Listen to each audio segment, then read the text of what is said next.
Okay, so what I do, and this is just my personal preference, is I twist my product. I don't pump it. I know some people like to pump like their mascara and things like that. That's totally fine, you can. I prefer to twist just so I have even coverage of my product, okay? I personally start at the top and get all my little baby hairs and whatnot. And just kind of brush it in. Sometimes I'll kind of like run my finger across the brush to get the product on my hand to get all those little fine ones. The baby hairs, I have like my tinsel coming in, my gray hair and stuff, and sometimes the brush just won't get all those fine ones.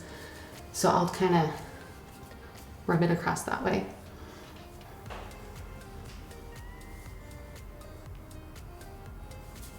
And then just kind of brush it out and move it around. And you're set for the day. Ta-da!